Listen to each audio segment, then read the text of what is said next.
আমার বন্ধুগণ, যুগে যুগে মুনাফিক ছিল। আমার নবীজির আমলেও মুনাফিক ছিল। নবীর পিছনে তারা ইক্তেদা করত। আমার রাসূলকে দেখে দেখে আমার নবীজির বয়ান শুনে শুনে চোখের পানি ফেলে ফেলে কাঁদতো। নবীর পিছনে ইক্তেদা পর্যন্ত করেছে, রাসূলকে তারা দেখেছে, কিন্তু নবীর বিরুদ্ধে কত ষড়যন্ত্র করে যুদ্ধের মুখোমুখি বানিয়ে দিয়েছে এই মুনাফিকরা। মদিনার ইহুদি গোত্র বনু নজির, বনু কুরাইজার সঙ্গে কুরাইশদের যোগ সাজস করে দিয়েছে এই মুনাফিকরা। ইসলামের যত বড় ক্ষতি হয়েছে এক কাফেরের দ্বারা, মুশরিকের দ্বারা যত ক্ষতি হয়েছে তার চাইতে বেশি ক্ষতি হয়েছে হলো মুনাফিকের দ্বারা। এই জন্য মুনাফিকদের ব্যাপারে ইসলাম নরম হতে বলেছে না কঠোর হতে বলেছে? এই বিগত 16 বছর কত টুপিওয়ালা দাড়িওয়ালা কত তেল মারা মারছে, মারেনি? তেল মারা হুজুর কিছু ছিল না? ছিল কিনা বলেন? তারা নির্বাচনও করেছে, করেনি? নির্বাচন করে নাই? নির্বাচন করেছে, তেল মেরেছে, কওমি জননী খেতাব দিয়েছে, জান্নাতের সার্টিফিকেট দিয়েছে। ইভেন গণজাগরণ মঞ্চ, যে মঞ্চে শাহবাগে আন্দোলন করলো আলেমদের বিরুদ্ধে, সেই মঞ্চে গিয়ে কিছু টুপিওয়ালা দাড়িওয়ালা সেখানে গিয়ে বলল যে আমি আমার জীবনের শ্রেষ্ঠ আমল করতে পারলাম, আমি এই জায়গায় আসতে পেরেছি। ওঠে কেন লোকগুলো? এই যে উঠতেছে, একটু বসুন। যে আঙ্কেল বসুন, মুরব্বী তো বলা যাবে না, বসেন। কোন দিক দিয়ে কোন কথা ভাইরাল হয় আল্লাহ জানে। বসুন। কত রাত কত দিকে আমরা কাটাই, কত সময় চলে যায়। শুধু এতটুকু মাথায় রাখবেন, যে জায়গায় বসে আছেন এই জায়গাটা এখন এই মুহূর্তে এত দামি, যতক্ষণ বসবো ফেরেশতারা দোয়া অব্যাহত করতে থাকবেন। ফেরেশতাদের দোয়া অব্যাহত চলতেছে, অটোমেটিক, এবং আমলনামায় সওয়াব জমা হবে এবং গুনাহগুলো জীবন থেকে ঝরে যাবে। বলি সুবহানাল্লাহ। আল্লাহ তাআলা এই বরকত থেকে আমাদেরকে যেন মাহরুম না করেন। জোরে বলি আল্লাহুম্মা আমিন। একটু বসুন। তাহলে মুনাফিকি কি করা যাবে? মুনাফিকের চরিত্রকে আনা যাবে? মুনাফিক কাকে বলে এটা একটা বিষয়। মুনাফিক কিন্তু কোনো কাফের না, মুনাফিক কিন্তু কোনো মুশরিক না, মুনাফিক কিন্তু অন্য ধর্মের কাউকে বোঝানো হয়নি। মুনাফিক নামাজও পড়বে, মুনাফিক রোজাও রাখবে, মুনাফিক হজও করে, মুনাফিক দান সদকাও করে, কিন্তু এগুলো সব করে হলো তার নিজের স্বার্থের জন্য, আল্লাহর জন্য নয়। আছে কিনা? আসতে বলবেন না, আছে কিনা? এবং এদেরকে চেনার এক নাম্বার মানে যে কারণ, এদেরকে চিনতে যে এক নাম্বার যে তাদের বদগুণ, সেটা হলো এরা ঘন ঘন মিথ্যা কথা বলে। এরকম লোক তো মনে হয় শিবগঞ্জে নাই। আছে? আছে? তাহলে মিথ্যা কথা বলে মানে, মিথ্যা কথা বলা মানে কি হলো? সে কোন জাত? বলেন বলেন বলেন, কোন জাতে গেল? মুনাফিক গ্রুপ এসে চলে গেল। এটা কি আমার কথা না আল্লাহর কথা? আল্লাহ রাব্বুল আলামিন বলেন, ইন্নাল মুনাফিকিনা লাকাযিবুন। মুনাফিকরাই মিথ্যুক হয়। ঈমানদার কখনো মিথ্যুক হতে পারে না। ঈমানদার কখনো ওয়াদা ভঙ্গকারী হতে পারে না। ঈমানদার কখনো আমানতের খেয়ানতকারী হতে পারে না। ঈমানদারদের চরিত্র কি কোরআনের বিভিন্ন জায়গায় এসেছে। মুত্তাকির চরিত্র, ঈমানদারদের চরিত্র কোরআনে আছে না নাই বলেন?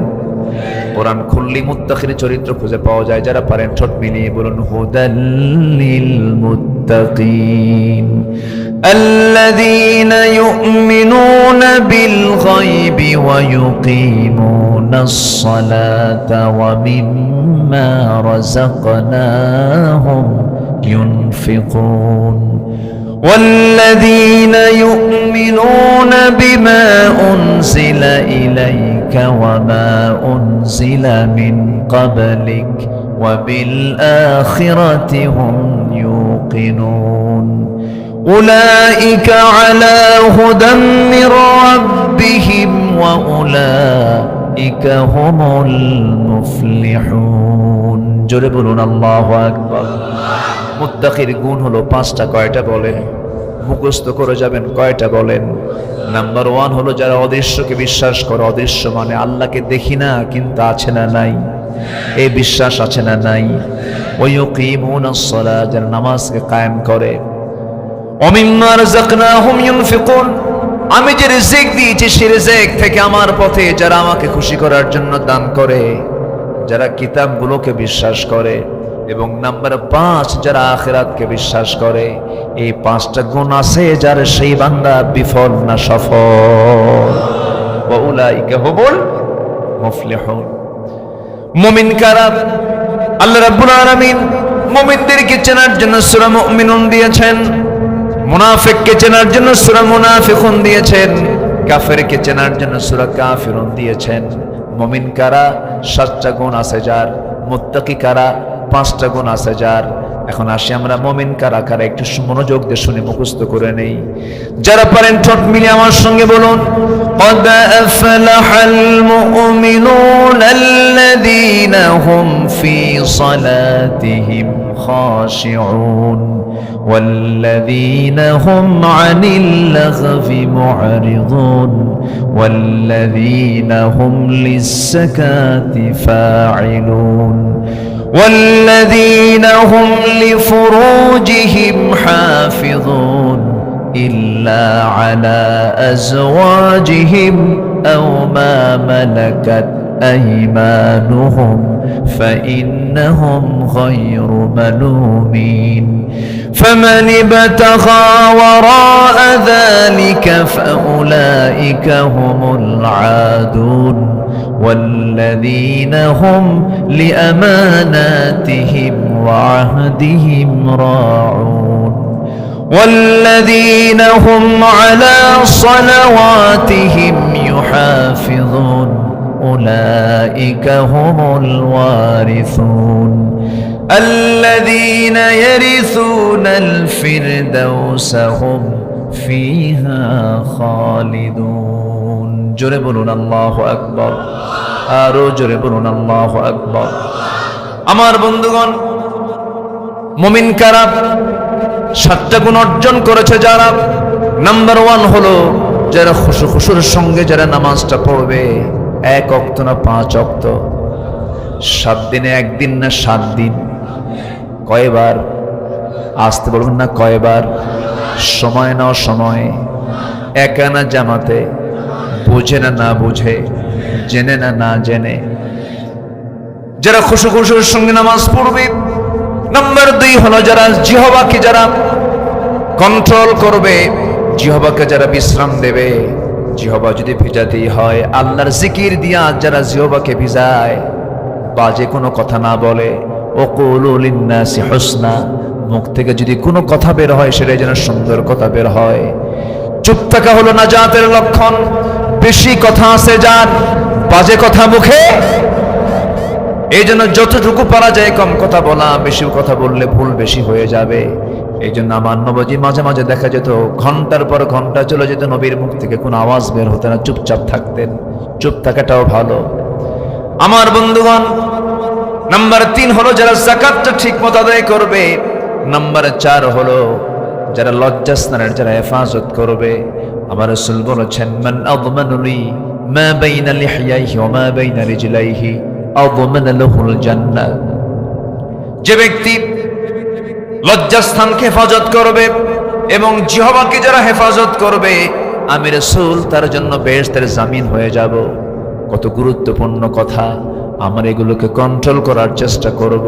যুবক রে, যৌবনটাকে নষ্ট করা যাবে না। তোমার যৌবন তোমার জন্য একমাত্র হালাল তোমার বৈধ স্ত্রীর জন্য, নচেত অন্য কোনো জায়গায় চোখ কান তোমার চিন্তা ফিকির অন্য কোথাও করলে তোমার জন্য জেনা হয়ে যাবে। চোখ দিয়ে দেখবা পরনারীকে, চোখের জেনা হবে। কান দিয়ে শুনবো অশ্লীল গান বাজনা, কানের জেনা হয়ে যাবে। এরপরে তুমি চিন্তা করবা বড় গুনাহগার হতে হবে তোমাকে। চিন্তা ফিকির করে চলো, সুচিন্তা মাথায় নিয়ে আসো। বিবাহ পূর্ব কোনো সম্পর্কে জড়াবা না। বিবাহ পূর্ব কোনো প্রেম হয় না, এটা ভুল কথা। বিবাহ পূর্ব প্রেম হয় না, জেনা হয়। বিয়ের আগে প্রেম হয় না, বিয়ের পরে প্রেম হয়। বিয়ের পরেই তো প্রেম হয়, বিয়ের আগে কোনোদিন প্রেম হয় না। অনেকে বলে হুজুর আমাদের লাভ ম্যারেজ। আমি মনে মনে করি লুচ্চা ম্যারেজ। কি ম্যারেজ? গাছের গোড়ায় গোড়ায় বসে থাকে। এই কি হলো এখানে? চেয়ার ভেঙ্গেছে, প্লাস্টিক তো আগের থেকে ফাটা ছিল মনে হয়। এই ওঠো, কিছু হয়নি, সমস্যা নাই। যত ভাঙবে তত গড়বে, সমস্যা নেই। সব চেয়ার ভাঙ্গেন, বসেন। খুব ভালো মানুষ আপনারা, বলি আলহামদুলিল্লাহ। খুব হাসি খুশি মানুষ আপনারা, খই ফোটে যেন, আলহামদুলিল্লাহ। সম্মানিত ভাইয়েরা, সম্মানিত বন্ধুগণ, তাহলে যৌবনকে কন্ট্রোল করার দরকার আছে না নাই? যৌবনকে উজাড় করে দেবে বৈধ স্ত্রীর সামনে। আমার মা, আমার আলোচনা যারা শুনছেন, মেহেরবানি করে আপনার সৌন্দর্যের পসরা পর পুরুষকে দেখাবেন না। কিন্তু দুঃখজনক হলো সত্য, মেয়েদের একটা সমস্যা কি জানেন? স্বামীর সামনে এরা সাজগোজ করে না। স্বামীর সামনে ছেঁড়া শাড়ি, মার্কেটে যাতে নতুন নতুন শাড়ি পরে। কারে দেখাবে? ওখান দোকানদারকে দেখাবে। হ্যাঁ, ওয়াজ কি শুধু আমি পারি? দোকানদারকে দেখাবে, রিক্সাওয়ালা ভ্যানওয়ালা দেখবে আর বলবে দেখ গেল গেল।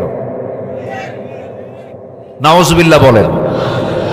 আবার কিছু পুরুষও আছে সমস্যা, নিজের সুন্দরী বউ সে একা দেখে সন্তুষ্ট না, জাতিকে দেখাতেও সে সন্তুষ্ট হয়। এরকম কিছু মানে জাতীয় স্বামী আছে না নাই? স্বামী করে কি জানেন? বউটাকে নিয়ে হোন্ডায় চড়ে, হোন্ডায়, তাও নর্মাল কোনো হোন্ডা না, R15 লেটেস্ট ভার্সন। সে হোন্ডার আবার প্যাসেঞ্জার সিট হলো দোতলা আর ড্রাইভিং সিট হলো নিচতলা। ড্রাইভিং সিটের স্বামী বসে নিচে, দেখা যায় না, আর বউকে উঠায় দেয় দোতলায়, যেন জাতির দেখতে যেন অসুবিধা না হয়। হঠাৎ করে যদি হোন্ডা পার হয়ে যায়, যদি না দেখতে পারে, এটা কেমন মিস হয়ে যাবে। এই জন্য আবার যেদিক দিয়ে ধোঁয়া বের হয় হোন্ডার, চ্যালেঞ্জার আউট করে, মানে বিকট আওয়াজ, যেন সব যেন ওইদিকে নজর দেয়। একদম কনসার্ট থেকে ইসরায়েল মোড় পর্যন্ত, রানীহাটি পর্যন্ত এক টান মারল। এক টান মেরে জাতিকে দেখায় দিয়া সন্ধ্যার দিকে মহানন্দার পাশে গিয়ে নদীর তীরে, ভাবতেছেন হুজুর চিনে না এগুলো না? আচ্ছা, নদীর তীরে গিয়ে বউটাকে লাল লিপস্টিক, মাথার চুলটা খুলে দিয়ে, লাল শাড়ি পরায় দিয়া, কোমর পিঠ বের করায় দিয়া, চোখে কি বলে, চোখে আশকারা মাস্কারা দিয়া, আর কি বলে গোটা মুখ জুড়ে আটা ময়দা মাখায় দিয়া, বাস 16 Pro Max আইফোন দিয়া ছবি একখান তুলে সেই ছবি ফেসবুকে আপলোড কইরা লিখতেছে ক্যাপশন, প্রিয় ভাইয়েরা আসুন আমার বউটাকে সবাই মিলে জামাতের সাথে দেখি। যেরকম নাউজুবিল্লাহ। এরকম কপাল পড়া কিছু বেয়াদব অসভ্য স্বামী আছে না নাই? কত বড় জেনাকার এগুলো, বদমাইশ এগুলো, এগুলো হচ্ছে দায়ুস। আর দায়ুস লা ইয়াদখুলুল জান্নাত। দায়ুসরা কখনো জান্নাত পাবে না, জান্নাতে প্রবেশ করতে পারবে না। আল্লাহ তাআলা এই সমস্ত অপকর্ম থেকে এই জাতিকে হেফাজত করুন। জোরে বলি আমিন, আরো জোরে আমিন। সম্মানিত ভাইয়েরা, আমরা 1 নম্বর চরিত্র আমরা শুনলাম, যে চরিত্র আমার আপনার মধ্যে থাকলে পরে আমার আপনার কোন ইবাদত কবুল করবেন না, তিনি কে? সেটা কোন চরিত্র বলেন তো? মুনাফিক। মুনাফিকি রাখা যাবে না। আল্লাহ রাব্বুল আলামিন কাফিরকেও জাহান্নাম দিবেন, মুশরিককেও জাহান্নাম দিবেন, জালিমকে জাহান্নাম দিবেন, ফাসিককে জাহান্নাম দিবেন, কিন্তু কোথাও বলেন নাই তাদেরকে কেমন পরিমাণ শাস্তি দেওয়া হবে। কিন্তু মুনাফিকদের ব্যাপারে কত ভয়ঙ্কর আয়াত নাযিল হয়েছে, যারা পারেন ঠোঁট মিলিয়ে বলুন, ইন্নাল মুনাফিকিনা ফিদ দারকিল আসফালি মিনান নার ওয়া লা তাজিদ লাহুম নাসীরা। মুনাফিকদের জন্য জাহান্নামের সর্বনিম্ন স্তর, সবচেয়ে নিম্ন স্তরে তাদেরকে রাখা হবে, জাহান্নামটা উদ্বোধন করা হবে মুনাফিককে দিয়া। কারণ মুনাফিকের দ্বারা ইসলামের যত বড় ক্ষতি হয়েছে যুগে যুগে, একজন কাফের মুশরিকদের দ্বারা এত বড় ক্ষতি হয় নাই। এরকম মুনাফিক আমার দেশে আছে না নাই? আসতে বলবেন না, আছে না নাই? মুনাফিককে চেনা যায় নামাজে নয়, মুনাফিককে রোজায় চেনা যায় না, মুনাফিককে দান সদকায় চেনা যায় না। মুনাফিককে যদি চিনতে হয়, দেখবেন এরা কখনোই জীবন দেওয়ার মানসিকতা নেবে না। এরা মানুষকে পাঠায় দেবে, কিন্তু যত যত যত রক্ত লাগে সব দিয়ে দেব, প্রয়োজনে লোক পাঠাবো, আমি যাব না। এরা কি? আরো জোরে, এরা কি? মুনাফিক। যত রক্ত লাগে দেব, প্রয়োজনে লোক পাঠাবো, আমি যাব না।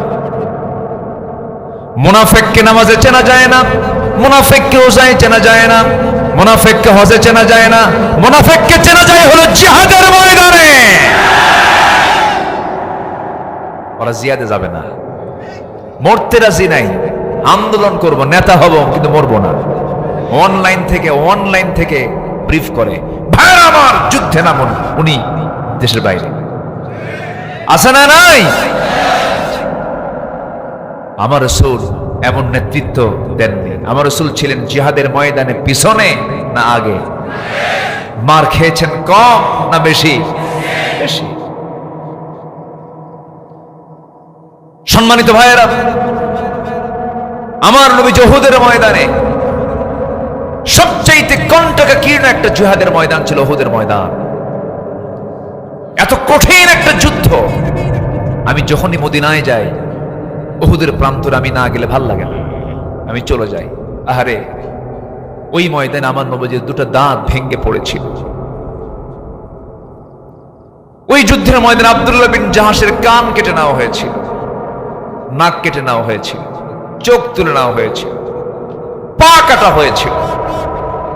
সাইয়্যিদুশ শুহাদা আমির হামজা রাদিয়াল্লাহু তাআলা আনহুর বুক চিরে কলিজা বের করে ফেলা হয়েছিল। উহুদের রক্তাক্ত প্রান্তর আমার নবীজি রওনা দিলেন। মদিনা থেকে মাত্র 3 মাইল দূরে কুরাইশরা এই মুনাফিকদের যোগসাজশে, ইহুদিদের চক্রান্তে কুরাইশদেরকে হাজির করা হলো। একদম মদিনার উপকণ্ঠে 3 মাইল দূরে উহুদের প্রান্তরে এসে তারা দাঁড়ানো। আমার নবীজি বলেন, সাহাবীরা কারা কারা যাবে আমার সঙ্গে, চলো। রওনা করেছেন। মাঝখান থেকে মুনাফিকরা বলল, এই অসম যুদ্ধে আমরা যাব না, ওদের 3000 আমাদের 1000, এই যুদ্ধে আমরা যেতে পারবো না। মুনাফিক কিছু সব নবীর পিছন থেকে সব কেটে পড়লো। নামাজে কেটে পড়ছে না জিহাদে কেটে পড়ছে? কোথায় বলেন? এরকম কেটে পড়া ময়দান থেকে কিছু লোক ইতিপূর্বে আমার দেশেও ছিল কিনা বলেন? ছিল কিনা বলেন? এখনো যে নাই তা না, এখনো আছে। আমার বন্ধুগণ, আমার নবীজি বললেন, তোমরা কেউ যদি আজকে আমার সঙ্গে যুদ্ধে না যাও, তবু আমি একা হলেও বাতিলদের মোকাবেলা আমি দাঁড়িয়ে গেছি। সাহাবায়ে কেরামকে সঙ্গে করে নিয়ে আমার নবীজি উহুদ প্রান্তর পর্যন্ত পৌঁছে গেলেন। প্রচন্ড দ্বিপ্রহর, প্রচন্ড রোদ চলছে। সাহাবায়ে কেরামকে নিয়ে যখন যুদ্ধ শুরু হয়ে যাবে, মুসলমানদের প্রাথমিক বিজয় প্রায় হয়ে গেছে, যুদ্ধ শেষ হয়েছে মনে করে আমার নবীজি সাহাবায়ে কেরামকে কিছু দায়িত্ব দিয়েছিলেন। এর মধ্যে বিশেষ দায়িত্ব হলো, একটা চিকন পথ ছিল, গলিপথ ছিল। 50 জন তীরন্দাজকে হাতের মধ্যে তীর ধনুক নিয়ে বললেন, তোমরা এই জায়গায় বসে থাকো, এই গলিটা পাহারা দিবা, এই চিকন রাস্তা তোমরা পাহারা দিবা, কোনো ক্রমেই যেন এই দিক দিয়ে শত্রুপক্ষ আক্রমণ না করতে পারে। আমার পরবর্তী নির্দেশ না আসা পর্যন্ত তোমরা এই জায়গা কখনো ত্যাগ করবা না। কিন্তু যুদ্ধ যখন থেমে গেছে, যুদ্ধ আর চলছে না, ওই 50 জন তীরন্দাজ মনে মনে ভেবেছেন, যুদ্ধ যেহেতু শেষ, এখানে থেকে আর লাভ কি? সেই জায়গা ত্যাগ করা মাত্রই সেই সময় অতর্কিত হামলা করে বসেছে কুরাইশরা। ওই দিক দিয়ে অতর্কিত হামলা করে তাদের মূল লক্ষ্য ছিল সবার সঙ্গে আমাদের যুদ্ধ করার দরকার নাই, সবার বিরুদ্ধে আমাদের লড়াই করার দরকার নাই, তরবারি ধরার দরকার নাই, একজন ব্যক্তিকে শেষ করলে সব খতম হয়ে যাবে। রসুলকে তারা টার্গেট করলো, দূর থেকে বৃষ্টির মতো তীর মারা শুরু করে দিয়েছে। আমার নবীজির মাথা থেকে পা পর্যন্ত ঝাঁঝরা করে দিয়ে তারা রসুলকে দুনিয়া থেকে বিদায় করার প্ল্যান নিয়েছিল। সাহাবীরাও কম না, 10-12 জন সাহাবী তরবারি হাতে নেওয়ার সময় পান নাই, দৌড় মেরে এসে নবীর চতুর্দিকে প্রাচীরের মতো দাঁড়িয়ে গিয়ে বলতেছে, ইয়া রাসূলুল্লাহি, যত তীর লাগবে আমাদের গায়ে লাগবে, কিন্তু আল্লাহর কসম করে বলি একটা তীর আপনার গায়ে আমরা লাগাতে দেব না। নবীজির চতুর্পাশে তারা প্রাচীরের মতো দাঁড়িয়ে গেলেন। তীরগুলো আসতেছে, কিছু কিছু সাহাবীর গায়ে লাগে, কারো বুকে লাগে, কারো হাতে লাগে, কারো পায়ে লাগে। এক সাহাবীর চোখের মধ্যে তীর ঢুকে গেছে, ফিঙ্কি দিয়ে রক্ত পড়া শুরু হয়ে গেছে, চোখটা উপরে গিয়ে হাতের উপরে হাতের তালুতে পড়ে আছে। আমার রাসূল বলেছেন, কাতাদা আমার দিকে আগায় রে। আমার নবীজি সেই পতিত চোখটা হাতের মধ্যে নিয়ে মুখের থুতু দিয়া চোখের জায়গায় লেপন করে দিলেন, আগের চোখের মতো স্বাভাবিক হয়ে গেল। আমার নবীজির মুআজিজা প্রকাশ পেয়ে গেল। তীর মারতেছে, এক পর্যায়ে দেখা গেল 10 জন সাহাবীর 9 জনই দুনিয়া থেকে বিদায় নিয়েছেন, মাত্র একজন সাহাবী তাজানা রাদিয়াল্লাহু তাআলা তার নাম। রাসূলকে জড়িয়ে ধরে বলছেন, ইয়া রাসূলুল্লাহি, যত তীর আমার গায়ে লাগুক আপনার গায়ে আমরা একটাও লাগাতে দেব না। আমার বন্ধুগণ, শেষে দেখা গেল রাসূলকে বাঁচাতে গিয়া ওই সাহাবীর পিঠের ভেতরে 1-2টা তীর বিদ্ধ হওয়ার দাগ নয়, 70 থেকে 80টি তীর বিদ্ধ হওয়ার দাগ ফুটে উঠেছে। পিঠটা চালনার মতো হয়ে গেছে, খোঁচা খোঁচা হয়ে গেছে। আমার নবীজি সম্পূর্ণ একাকী অবস্থায় পড়ে গেলেন। ইবনে তাইমিয়া নামে একজন কাফের হাতের মধ্যে পাথর নিল, নিকটবর্তী জায়গা থেকে নবীর মাথা বরাবর একটা পাথর মেরে দিয়েছে। মাথায় ছিল হেলমেট, হেলমেটের চিকন ফলা, ভিতর থেকে চিকন ফলা, চিকন লোহার ফলা কপালের মধ্যে গেঁথে গেল। আরেকটা আঘাত মেরেছে, দাঁত ভেঙে পড়ে গেল। আরেকটা আঘাত মেরেছে, শিরস্ত্রাণের চিকন লোহা নবীর গালের মধ্যে গেঁথে গেছে। একই মুখের ভিতরে 3টা আঘাত, কপালে, গালে, মুখে।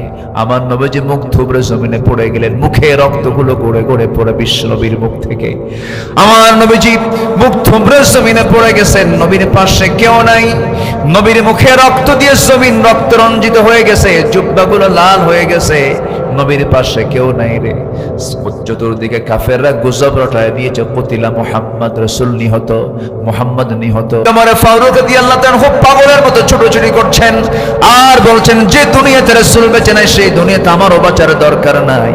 তরবারে দিয়ে আবার যুদ্ধ শুরু করে দিয়েছেন। সাইয়েদনা আলী রাদিয়াল্লাহু বিচক্ষণ সাহাবী ছিলেন, মনে মনে চিন্তা করছেন, না না, রাসূল মারা যেতে পারেন না। এই চিন্তা মাথায় নিয়ে তন্ন তন্ন করে ওদের প্রান্তর খুঁজতেছেন। খুঁজতে গিয়ে দেখেন আমার নবীজি মুখ থুবড়ে জমিনে পড়ে আছেন, চেহারাগুলো বিকৃত হয়ে গেছে, চেনা যাচ্ছে না, রক্তে লাল হয়ে গেছে, দাড়িগুলো লাল হয়ে গেছে। আমার নবীজিকে দেখি সাইয়েদনা আলী বলছেন, ইয়া রাসূলুল্লাহ, ওই মক্কার কুরাইশ আপনাকে এত কষ্ট দিল, আপনি তাদের জন্য লানত করুন। রাসূল বলছেন, আলী রে, লানত করার জন্য আমি আসি নাই, তবে একটা কথা আলী জেনে রেখে দিও, আমার দেহ থেকে যখন এই জমিনে রক্ত ঝরেছে, বেশি দিন দূরে নয় আলী, এই জমিনে আল্লাহর দিন কায়েম হয়ে যাবে। আমার নবীজিকে সেই জায়গা থেকে সাইয়েদনা আলী, আরেকটা বর্ণনায় পাওয়া যায় আরেকজন সাহাবী উবাইদুল্লাহ, এই সাহাবী, এই 2 জন যে কোনো একজন আমার রাসূলকে কোলের মধ্যে উঠায় নিলেন। কোলের মধ্যে উঠায় নিয়ে দৌড় মেরে নিয়ে চলে গেলেন রুমা পাহাড়, ওহদের পাহাড় থেকে একটু উঁচা জায়গায়, সেই জায়গায় তাকে শোয়া দিলেন। আমার নবীজির মাথায় লোহা, কপালে লোহা, গালে লোহা, সামনের 2টা দাঁত পড়ে গেছে, রক্তগুলো গড়া এখনো বন্ধ হয় নাই, রক্ত পড়া বন্ধ হয় নাই। নবীর পাশে কেউ নাই, একজন সাহাবী নবীর পাশে বসে ডুকরে ডুকরে কাঁদতেছেন, তার নাম হচ্ছে উবাইদ ইবনুল জাররা রাদিয়াল্লাহু তাআলা আনহু। নবীজির মাথায় বিদ্ধ লোহাটা হাতের মধ্যে নিয়ে টান মারেন, কিন্তু খোলে না। আমার নবীজি শব্দ চিৎকার করছেন, তিনি চিন্তা করছেন লোহাটা কেমন করে বের করে, আসতে বের করলে নবীজি কষ্ট পাবেন, কেমন করে বের করে চিন্তা করতে করতে হঠাৎ করে তারা দাঁতটা লোহার সঙ্গে লাগায় দিয়েছেন। আস্তে টান মারলে দাঁত ক্ষতি হতো না, কিন্তু দাঁতের দিকে না তাকায় এমন একটা জোরে টান মারলেন, চট করে তার সামনের দুটো দাঁত ভেঙে পড়ে গেল, লোহাটা বের হয়ে আসলো। রাসূল বলছেন, ওবায়দা রে, তোমার দাঁত তো তুমি নষ্ট করে ফেললে, কি দরকার ছিল, আস্তে টান মারলেও তো খুলে আসতো। ওবায়দা বলছেন, হুজুর দাঁত কেন, কলিজা ছিঁড়ে দেব আপনার জন্য, আমার কোনো কষ্ট হবে না। আমার নবীজির বিদ্ধ হওয়া লোহা গালের মধ্যে ঢুকেছে, গালের সেই লোহাটা যখন টান মারলেন, শিরস্ত্রাণের লোহা টান মারার সঙ্গে সঙ্গে ফিঙ্কি দিয়ে রক্ত পড়তেছে, রক্তগুলো জমিনে ফেলতে দিচ্ছেন না ওবায়দা, হাতের অঞ্জলি বলে রক্তগুলো রাসূলকে না দেখায়া আড়াল করে করে চুষে চুষে পান করছিলেন। রাসূল বলছেন, ওবায়দা রে, না বলে বলে কি পান করো হুজুর, আপনার রক্ত জমিনে কোথায় ফেলবো, খাচ্ছি। রাসূল বলছেন, যে দেহে আমার রক্ত প্রবাহিত, সেই দেহটা কোনোদিন আল্লাহর জাহান্নামে যেতে পারে না। আমার নবীজি হাইয়ান মাজরুহান, বেঁচে থাকলেন কিন্তু জখম অবস্থায়, কপালে ব্যান্ডেজ লাগায় দিয়েছেন, রক্তগুলো গড়া এখনো বন্ধ হয় নাই, নবীজির সামনের দুটো দাঁত ভেঙে পড়ে আছে। আমার নবী উহুদে দাঁত হারিয়েছেন দিন কায়েমের জন্য। খন্দকের প্রান্তরে কোদাল মারতে মারতে পরীক্ষা খনন করতে করতে কোমরটা কুঁজো হয়ে গেছে।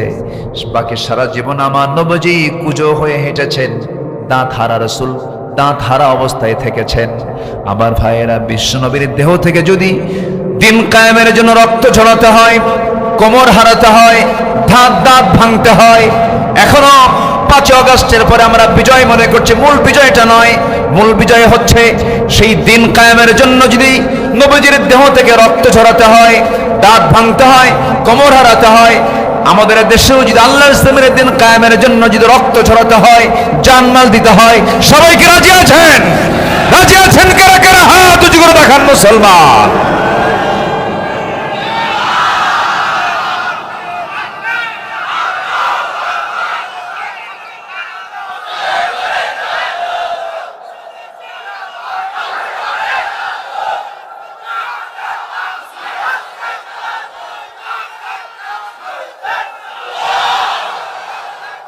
আল্লাহ কবুল করুন, জোরে বলে আমিন, আরো জোরে আমিন। সম্মানিত ভাইয়েরা, ঈমান আনা সহজ, ঈমান নিয়ে টিকে থাকা সহজ নয়, কঠিন। ঈমান নিয়ে আমরা টিকে থাকবো, জোরে বলি ইনশাআল্লাহ, আরো জোরে বলি ইনশাআল্লাহ। ইবাদত তো করি আমরা, কিন্তু ইবাদত কবুলের জন্য 10টা অন্তরায়, এর মধ্যে 1 নম্বর হলো মুনাফিকি। মুনাফিকি আমরা রাখবো না, ছেড়ে ফেলবো। মিথ্যা কথা বলবো, যা বলবো হাসা না মিছা, হাসা কথা, সত্য কথা, জোরে বলি ইনশাআল্লাহ। নাম্বার 2, সালাতের মধ্যে আলস্য কাজ করে, নামাজের ভিতরে মনোযোগিতা নাই, এরকম কিছু লোক আছে না নাই বলেন তো? মসজিদে গেলেই তার বিরক্তি আসে, খুতবা শুনলে বলে হুজুর তাড়াতাড়ি শেষ করেন, ইমাম সাহেব নামাজ একটু লম্বা করলে বলে এটা আইলসা হুজুর, এরকম আছে না নাই বলেন? একটু লম্বা সূরা ধরেছে, পিছন থেকে মুসল্লি লোকমা দেবে কেমনে, গলা ছাড়ি দেয়, ঠিক না? এগুলো হচ্ছে অলসতা। নামাজের মধ্যে একটা মজা, একটা তৃপ্তি আছে না নাই বলেন তো? সেজদা যত লম্বা হবে নামাজের তত মজা বৃদ্ধি পাবে, সেজদা যত লম্বা হবে আল্লাহর সঙ্গে মহব্বত তত গভীর হবে, এটাই তো স্বাভাবিক। সাইয়েদনা ওসমান রাদিয়াল্লাহু তাআলা আনহু গোটা রাত নামাজ পড়েছেন, এশার নামাজ পড়ে, নফল নামাজ, সারা রাত চলে গেছে, মাত্র 2 রাকাত নামাজ শেষ হয়েছে। যেরকম সুবহানাল্লাহ। নামাজের মধ্যে মজা হতে হবে, একটা আনন্দ পেতে হবে, ভাবতে হবে আমার সঙ্গে আমার আল্লাহর কথোপকথন চলছে। এই তৃপ্তিময় নামাজ আমাদেরকে আদায় করার তৌফিক দান করুন, জোরে বলি আল্লাহুম্মা আমিন। আর যারা অলসতা করবে তাদের জন্য জান্নাত না জাহান্নাম একটা সূরা আছে, সূরা মাউন, সূরা মাউন। যারা পারেন একটু আওয়াজ দিয়ে দিয়ে আমার সঙ্গে বলবেন, সওয়াব পাবেন। আল্লাহ রাব্বুল আলামিন বলেন, ফাওয়াইলুল লিল মুসাল্লিন আল্লাযীনা হুম আন সালাতিহিম সাহুন আল্লাযীনা হুম ইউরাউন ওয়া ইয়ামনাউনাল মাউন। জোরে বলুন আল্লাহু আকবার। ওই সমস্ত মুসল্লির জন্য ধ্বংস হয়ে যাক যারা অলসতা করে নামাজ পড়ে এবং লোক দেখানো নামাজ পড়ে, ওই সমস্ত বান্দার জন্য ওয়াইল নামক দোজখের একটা গর্ত, দোজখের গর্তের মধ্যে আরো কঠিন শাস্তি। এই দুনিয়ার যে জেলখানা আছে, জেলখানার মধ্যে আরেকটা আছে সেল, জেলের চেয়ে ভয়ঙ্কর জায়গা। তেমনি জাহান্নামের মধ্যে কিছু কিছু গর্ত আছে, একটা গর্তের নাম হচ্ছে ওয়াইল নামক একটা গর্ত, আর একটা আছে গাই নামক একটা গর্ত। সেই গাই নামক গর্তটা তো আল্লাহ রাব্বুল আলামিন বেনামাজিকে ঢুকাবেন। সূরা মারিয়ামের মধ্যে আল্লাহ রাব্বুল আলামিন বলেন, فخلف من بعدهم خلف أضاعوا الصلاة واتبعوا الشهوات فسوف يلقون غيا। জোরে বলুন আল্লাহু আকবার। যে সমস্ত বান্দারা দুনিয়ার জিন্দেগিতে নামাজকে নষ্ট করেছে এবং যারা খালফুন আদাউস সালাত তাবাউস শাহাওয়াত, যারা নফসের দাসত্ব করেছে, এই দুইটা দুশ্চরিত্রের কারণে, দুইটা খারাপ আচরণের কারণে আল্লাহ রাব্বুল আলামিন তাদেরকে শুধু জাহান্নাম দিবেন না, জাহান্নামের গর্ত, খাই নামক গর্তের মধ্যে তাদেরকে ঢুকায়া মারবেন। সেই গর্তের মধ্যে ঢুকতে চাই নাকি আমরা? সেই জাহান্নামে যেতে চাই নাকি আমরা? নামাজ পড়বো কয় ওয়াক্ত? আসতে বলবেন না, কয় ওয়াক্ত নামাজ? আমার বন্ধুগণ, বুকটা ফেটে যায়, দুঃখে বুকটা ফেটে যায়। আমার দেশে 18 কোটি মুসলমান থাকার পরেও মসজিদ ভরে না। ফজরের সময় আজান দেয়, মুসল্লি মোট 3 জন, ইমাম মুয়াজ্জিন খাদেম। ইমাম মুয়াজ্জিন খাদেম। একটা আদর্শ গ্রামের পরিচয় হলো, সেই গ্রামকে আদর্শ গ্রাম বলা যাবে যে গ্রামের মসজিদের মুসল্লি জোহরের চাইতে, আসরের চাইতে, মাগরিবের চাইতে ফজর নামাজ এবং এশার নামাজে মসজিদের মুসল্লি বেশি থাকবে। ঠিক কিনা? কারণ সন্ধ্যা হলে মানুষ কোথায় যায়? বাড়িতে ফিরে। আর বাড়িতে গেলেই তার নামাজ হবে এশার নামাজ আর ফজর নামাজ। সে বাড়িতে পড়বে না বাসায় মসজিদে পড়বে? তাহলে মসজিদে মুসল্লি হওয়া দরকার কোন ওয়াক্তে বেশি? ফজর এবং এশা। আমার রাসূল বলেছেন, যদি কোনো বান্দা ফজর এবং এশার নামাজ যদি জামাতের সঙ্গে আদায় করতে পারে, মহান রব্বুল আলামিন বলেন, আমার রাসূল বলে দিয়েছেন, সেই বান্দার জন্য আমার আল্লাহ গোটা রাত কিয়ামুল লাইল করলে পরে, নামাজ পড়লে পরে যে সওয়াব তার সমান সুবহান রব্বুল আলামিন তার আমলনামায় দিয়ে দেন। নামাজ পড়ব, জোরে বলি ইনশাআল্লাহ। অলসতা না যত্ন? নামাজটা হবে অলসতায় না যত্নে? যত্নের মধ্যে দিয়ে আমরা পড়বো, জোরে বলি ইনশাআল্লাহ। ইবাদত কবরের অন্তরায় মোট কয়টা বলেন? বলছি কয়টা? 2টা, আরো আছে কয়টা? 8টা। শুনবেন? আগ্রহ আছে এখনো? জি, জোরে বলি ইনশাআল্লাহ। নাম্বার 3 হলো আল্লাহ এবং রাসূলের চরম অবাধ্যতা এবং সীমালঙ্ঘন। যেখান থেকে আমি তেলাওয়াত দিয়ে শুরু করেছি, সূরা নিসার 14 নম্বর আয়াত। আল্লাহ রাব্বুল আলামিন বলছেন, ওয়া মাইয়াসিল্লাহা ওয়া রাসূলাহু ওয়া ইয়াতাআদ্দা হুদুদাহু ইউদখিলহু নারান খালিদান ফিহা ওয়া লাহু আযাবুম মুহিন। জোরে বলুন আল্লাহু আকবার। সূরা নিসার এই 14 নম্বর আয়াতের আগে 11 নম্বর আয়াত, 12 নম্বর আয়াতে আল্লাহ রাব্বুল আলামিন মিরাস নিয়ে কথা বলেছেন, উত্তরাধিকারের সম্পত্তির বন্টন নিয়ে কথা বলেছেন, ফরায়েজ নিয়ে কথা বলেছেন। বাপ মারা গেলে ছেলে কি পাবে, মেয়ে কি পাবে, স্ত্রী কি পাবে, সন্তানরা কি পাবে, সব সুষম বন্টন কোরআনে আছে না নাই? আছে না নাই? আছে। দেখবেন মিরাজকে লন্ডভন্ড করে ফেলে। অনেক হাজি আছে হজ করতে যাবে, ছেলে মেয়েদেরকে সব এক জায়গায় এক করে বলে, আমার এই মাত্র একটা ছেলে, তোমরা আমার 7টা মেয়ে।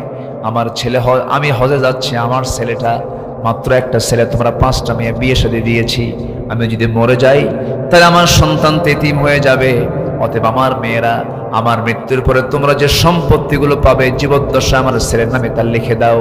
এই বুড়ার হজ করার দরকার আছে নাকি? হজ করার দরকার আছে? দেখেন কি কত বড় অপকর্ম করে সে হজে যেতে চায়। এরকম কিন্তু বহু বদমাইশ বুড়া আছে। আসতে বলবেন না, আছে না নাই? এক ছেলেকে কম দেয়, আরেক ছেলেকে বেশি দেয়। আছে কি না? এগুলো মনে হয় চাপাই নাই, এগুলো আছে। এগুলো আছে। এক ছেলেকে 300 বিঘা বাগান দেয়, আরেক ছেলেকে 2 বিঘাও দেয় না। আছে কি না? এগুলো হারাম। এগুলো কি হারাম? মেয়েকে দেয় না, মেয়েকে ঠকায়। আবার বাপ মারা গেছে, সম্পত্তি রেখে চলে গেছে, কিছু ভাই আছে বোনদেরকে দিতে চায় না। বোনকে সম্পত্তি দেবে না বলে ইচ্ছা করে বোনের সঙ্গে সম্পর্ক নষ্ট করে। কথা বলো না, আছে না নাই? কথা বলে না কেন? কথা বলে না, কথা বলতে গেলে তো সম্পত্তি লিখে দিতে হবে। আর চোখে তাকায়। আমার রাসূল বলেছেন, লা ইয়াদখুলুল জান্নাতা কাতিউর রহিম, আত্মীয়তার সম্পর্ক ছিন্নকারী হলো জাহান্নামী। আবার কিছু কিছু ভাই আছে খুব কৌশল করে, বোনকে দাওয়াত দিয়ে নিয়ে আসি চাঁপাইনবাবগঞ্জের শিবগঞ্জের চমচম, নাটোরের কাঁচাগোল্লা, বগুড়ার দই, যশোরের খই, টাঙ্গাইলের চমচম, কুমিল্লার রসমালাই, দুনিয়ার সব মিষ্টি এক জায়গায় করে বোনকে পাশে বসায় খাওয়া দিয়া, পাম্পটে দিয়া বোনকে বসায় দিয়া, আবার সুন্দর করে ওয়াজ করে, বোন রাগ করে না, একটা কথা বলি কি, অংশ নিলে কিন্তু ধ্বংস হয়। কত বড় শয়তান এটা! আছে কিনা বলেন, আছে কিনা? এগুলো করা যাবে না, এগুলোর সীমা লঙ্ঘন করা। এই সীমা লঙ্ঘন যারা করবে, আল্লাহ এবং রাসূলের চরম অবাধ্যতা যারা করবে, তাদের জন্য স্থায়ী জাহান্নামের বরাদ্দ দেওয়া হয়েছে। আল্লাহ পাক সেই বরাদ্দ দিয়ে দিয়েছেন। সীমা লঙ্ঘন তোমরা করতে যাবে না। আমার আইনের বিপরীত কোনো কাজ করলে তোমার সীমা লঙ্ঘন করে ফেলবে। তিলকা হুদুদুল্লাহ, আমার সীমাকে তোমরা লঙ্ঘন করতে পারবে না। নম্বরে 4 হলো আল্লাহর সঙ্গে যারা শিরিক করবে। কি করবে? 21শে ফেব্রুয়ারি আছে না নাই বলেন? জুতা পায় না খালি পায়? এই এই ওঠে কে? বসেন, এই বসেন, বসুন। কষ্ট পাচ্ছেন আপনারা? কষ্ট পাচ্ছেন? বসুন। কত রাত কেটে যায় কত কাজে। রাত 3টার দিকে, গতবার আগের বার বিশ্বকাপ খেলা, রাত 3টার দিকে আমাকে হঠাৎ করে একজন ফোন দিছে। আমি চিটাগাং থেকে মাহফিল করে ঢাকায় ফিরতেছিলাম গাড়িতে। ফোন দিয়ে বলে, হুজুর আমি আপনার খুব ভক্ত, আপনার ওয়াজ শুনি। তো এত রাতে ফোন দিয়েছেন কেন? হুজুর আমি ওযু করে তাহাজ্জুদ পড়লাম, কিছুক্ষণ পর খেলা শুরু হবে, এটা দোয়া করেন আমার দলটা যেন জিতে। সে তাহাজ্জুদ পড়ছে, ওযু বানাইছে, আর শেষ রাতে উঠে কি দেখবে? খেলা। জাতি যে কত প্রকারের আছে। আমরা একটু বসি, 10টা পয়েন্ট আমরা শেষ করব, ঠিক আছে না? এই ময়দান আমার অত্যন্ত পুরাতন ময়দান। আজ থেকে 11 বছর আগে এই মাহফিল আমি এসেছিলাম। আমার সুরতের তেমন চেঞ্জ নাই। আমাকে যারা শোনেন, আমার এই মাহফিল অঙ্গনে প্রায় 26 বছর আমার চলছে। 26 বছর। তো 11 বছরের 13 বছর আগে আপনারা যা আমাকে দেখছেন এখনো তাই আছে। গায়ে কয়েকশোটা গোস্ত আছে। এই আলহামদুলিল্লাহ। না, আল্লাহ যেন সুস্থ রাখেন, আল্লাহ যেন কবুল করেন। জোরে বলি আল্লাহুম্মা আমিন। গোটা দুনিয়া আপনার নামে দলিল হলো, কিন্তু ক্যান্সার লাভ আছে? লাভ। আল্লাহ সবাইকে সুস্থ রাখো। সম্পত্তি দিয়ে কি করবেনটা কি? সম্পত্তির পাহাড় বানিয়েছিল সালমান এফ রহমান। হ্যাঁ, কত টাকা তার, হলমার্ক সহ, শেয়ার বাজার সহ ডাকাতি করেছে। কি করেছে? কি করেছে? ডাকাতি করেছে, টাকা পাচার করেছে,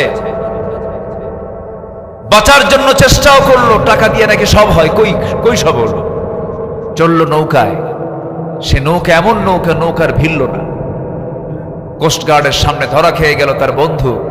আইনমন্ত্রীকে ধরে ফেলা মাত্র আইনমন্ত্রীকে নিয়ে যাচ্ছে, চুপ করে বসে আছে দরবেশ।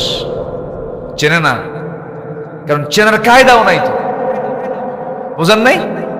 মাথার চুলটা কলা বানাইছে, উপায় নাই, লুঙ্গি পরছে এবং একটা টি শার্ট পরেছে অথবা একটা গেঞ্জি পরেছে। দেখার কোনো উপায় নেই, বোঝার কোনো কায়দায় নেই। ভাবছে মাসালা অথবা গোশতওয়ালা, এরকম একটা ভাবসাব, অথবা সবজি বিক্রেতা, চিনতে পারে নাই। নিয়ে যাচ্ছে আইনমন্ত্রীকে। বারবার আইনমন্ত্রী বলে, আপনি আমার একা নিয়ে যান কেন? আসামিকে আরেকজন চোখে পড়ে না? কই কই যে চিনে না তো, ভালো করে দেখো। দরবেশ কে বসে আছে? দরবেশ নয়, ধরবেশ। কি ধরেছে বেশ, আসলে সে দরবেশ।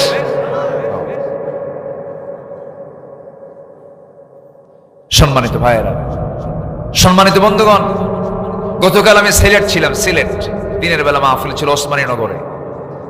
সেখানে বললাম আপনার সিলেটবাসী আপনাদেরকে ধন্যবাদ।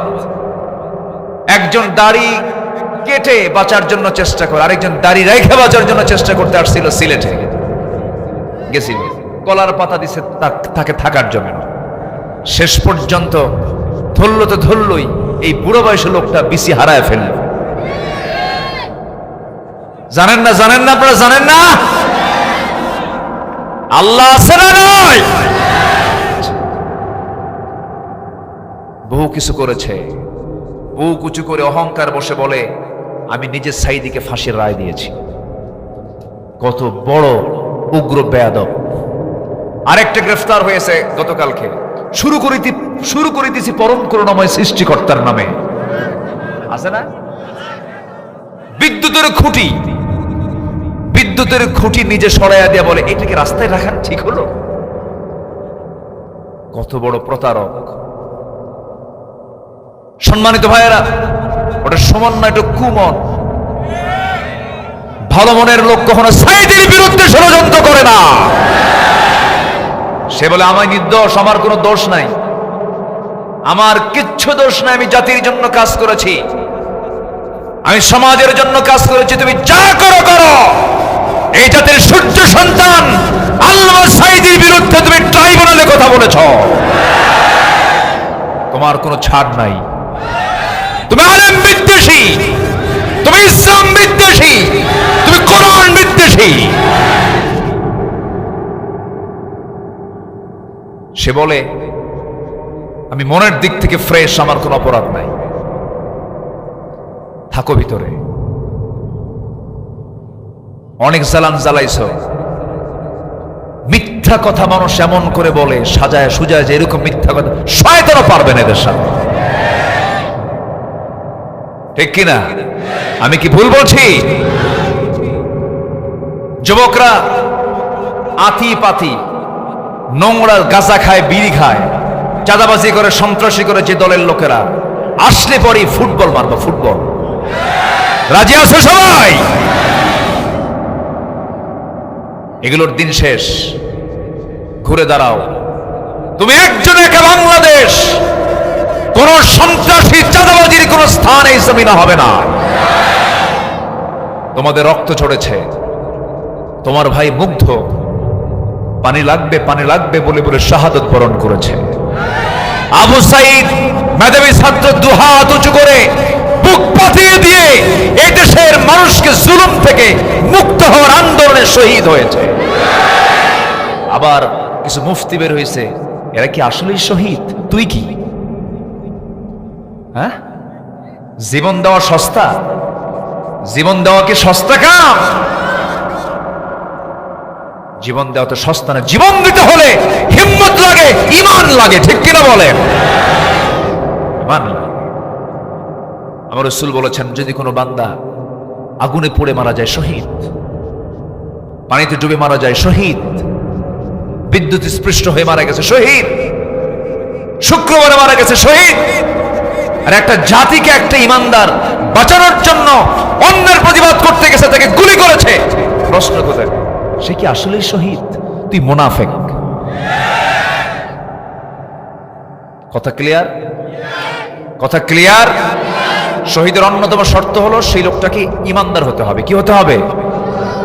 আমার দেশে যদি হিন্দু শহীদ হয়, শহীদ আনন্দ কুমার মহন্ত, এক জায়গায় লেখা দেখি, লেখা আছে শহীদ আনন্দ কুমার মহন্ত, হিন্দু শহীদ হয়।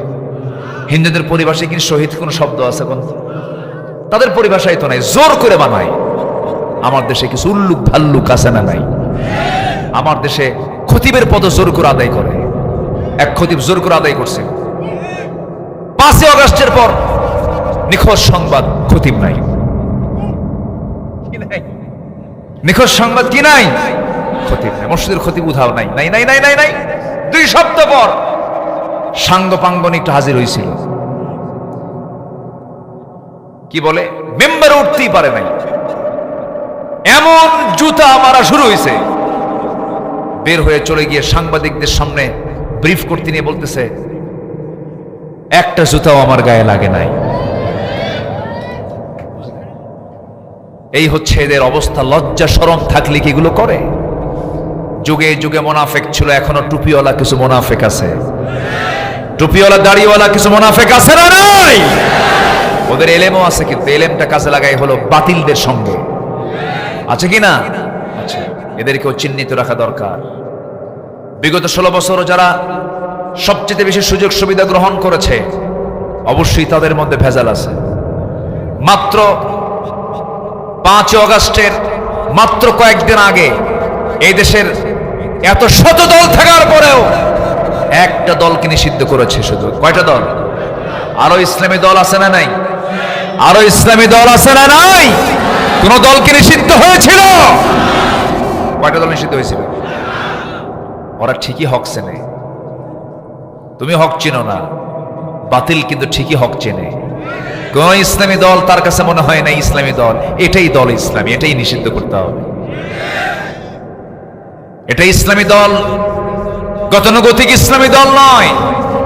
ওরা কোন ইসলামী দলকে মিন করেনি, তারা ইসলামকে মিন করে ইসলামী দল নিষিদ্ধ করতে চেয়েছিল, ইসলামকে নিষিদ্ধ করতে চেয়েছিল। ইসলামকে নিষিদ্ধ করতে গিয়ে আল্লাহ তাদেরকে নিষিদ্ধ করে দিয়েছেন। কথা ক্লিয়ার? কথা ক্লিয়ার? আগুনে ফু দিলে আগুন নিভে যায়, আগুনে ফু দিলে আগুন দ্বিগুণ দ্বিগুণ জ্বলে ওঠে। ওরা ফু দিয়েছিল নিভানোর জন্য, কিন্তু সেটা ফু দিয়ে নিভে নাই, দ্বিগুণ দ্বিগুণ জ্বলে ওঠে, সব দিল্লি গিয়ে পড়ে গেছে।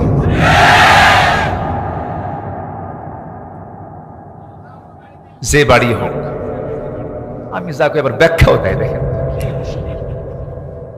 ওয়াজ করি আমি, ব্যাখ্যা দেন আপনি, তাহলে তো মহা মুশকিল। আসুন দোয়া করি, আলোচনা চালাবো, আলোচনা চলো, হুজুর মরুক।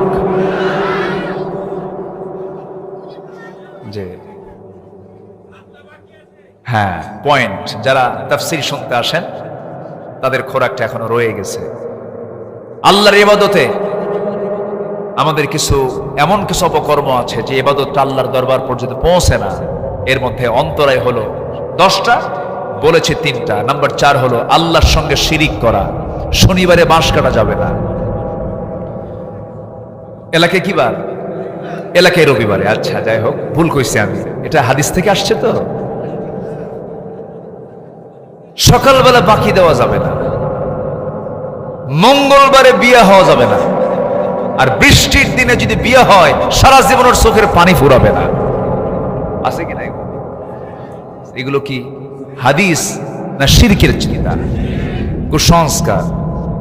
আমাদের দেশটা ছিল এক সময়, সাবকন্টিনেন্টে কুসংস্কারের প্রভাবটা বেশি ছিল এবং হিন্দু সংস্কৃতির প্রচলনটা বেশি ছিল। এজন্য এগুলো অনেক কিছু বিষয় ঢুকে গেছে। বিসমিল্লাহ গলত, কুফরি কথা এটা। বিসমিল্লার কোনো ভুল নাই। বিসমিল্লার কোনো ভুল আছে নাকি? শুরুতে ভুল হয়ে গেছে। কি কয়? বিসমিল্লাহ গলত। বিসমিল্লাহ কত বরকত একটা নাম। বিসমিল্লাহ কার নাম? কি একটা নাম প্রচলন, বিসমিল্লাহ গলত, নাউজুবিল্লাহ বলেন। এগুলো শিরকের কথা। শিরকের সাথে আমাদের কোনো ছোঁয়া রাখা যাবে? শিরকের ব্যাপারে ঘন্টা 3 কথা বলা যেত। কয় ঘন্টা? সময় তো নাই। কই যান? কোনো কায়দা নাই। তাই হুজুর আলাদা হুজুর বসেন। খুব চাপচুপ লাগলে, বুড়া হলে ছাড় আছে, ইয়াং হলে ছাড় নাই, বসেন। রাগ করতেছেন নাকি আপনারা? আমি এসেছি অনেক আগে, মাহফিল কমিটি আমাকে বলেন হুজুর আপনি ওখানে বসে থাকেন। আমি নাটোর একটু পার হয়ে পুঠিয়া রাগ দিয়ে বসে আছি প্রায় 2 ঘন্টা। হুজুর আমরা সিদ্ধান্ত নিচ্ছি কি করব, মাহফিল হবে কি হবে না, হবে কি হবে না, বৃষ্টি, খুব টেনশন। তো বললাম ভাইজান আর কতক্ষণ দেরি করে, একটা ধমকি মারছে শেষে। আমি আসলাম এত দূর থেকে, মাহফিল হোক আর না হোক ক্ষুধা লাগছে তো, খাইতে হবে তো। এই কই, এক ধমকে চলে আসছে মাহফিল, আয়সাকে খাইছি, ক্ষুধা লাগছে। যা হবে হবে, আগে খাওয়া এরপরে বৈঠক, কি ঠিক আছে না? আগে পেট ঠিক করতে হবে। খাইছি এরপর মাহফিলে আসছি না, কই আলহামদুলিল্লাহ আল্লাহ মাহফিল শোনার সুযোগ করে দিয়েছেন। বৃষ্টি হয়েছে, রহমত হয়েছে, মাহফিলও হয়েছে। বৃষ্টিও সফল, মাহফিলও সফল, আলহামদুলিল্লাহ। কোন বৃষ্টি কখনো গজব হয়? বৃষ্টি কি বলেন? রহমত। অতিবৃষ্টি এটা গজব, কিন্তু আমরা কি অতিবৃষ্টি পাচ্ছি? বৃষ্টির দরকার আছে না নাই? আল্লাহ কবুল করুন। নাম্বার 5, কিছু কিছু লোক আছে সামনে খুব প্রশংসা করে, আড়াল হলেই জানো ওটা যে কি জিনিস। আছেন এরকম? আছে না বলেন তো? আছে। সামনে কেউ আপনার মতো লোকই হয় না, একটু দূরে গেলেই জানেন লোকটা এত খারাপ। আছে কি না? এরকম লোক তো মানে শিবগঞ্জে খুঁজে পাওয়া যাবে না। এর জন্য জান্নাত না জাহান্নাম? আল্লাহ রাব্বুল আলামিন বলেন, যারা পারেন ঠোঁট মিলিয়ে বলুন, ওয়াইলুল লিকুল্লি হুমাযাতিল লুমাযাতিনিল্লাযী জামা'a মালাহু ওয়া 'আদ্দাদাহু ইয়াহসাবু আন্না মালাহু আখলাদাহু কাল্লা লায়ুনবাযান্না ফিল হুতামাতি ওয়া মা আদরাকা মাল হুতামাহ نار الله الموقدة التي تطلع على الأفئدة إنها عليهم مؤصدة في عمد ممددة। শেষে কি শেষ হলো? মুমাদ্দাদা। আমার এক ভাগ্নি আছে, আমারে কয় মামা দাদার সূরা তো কইরা নানার সূরা কম, মানে ও সূরা হুমাযার তাফসীরে খুঁজে পাইছে দাদা। কি পাইছে? দাদা। কিন্তু সূরা হুমাযা অত্যন্ত ভয়ঙ্কর সূরা। আল্লাহ তাআলা বলছেন তাদের জন্য ওয়াইল, ধ্বংস, জাহান্নাম, যারা সামনে পেছনে পরনিন্দা করে বেড়ায়, পরচর্চা করে বেড়ায়, নিজের দোষ না খুঁজে পেয়ে শুধু বাইরের অন্যজনের দোষ শুধু খুঁজে বেড়ায়। এরকম লোক আছে না নাই? আর মহৎ মানুষের পরিচয় হলো নিজের দোষ খুঁজে বেড়াবে আর অন্যের গুণ খুঁজে বেড়াবে। আল্লাহ কবুল করুন, আল্লাহ কবুল করুন।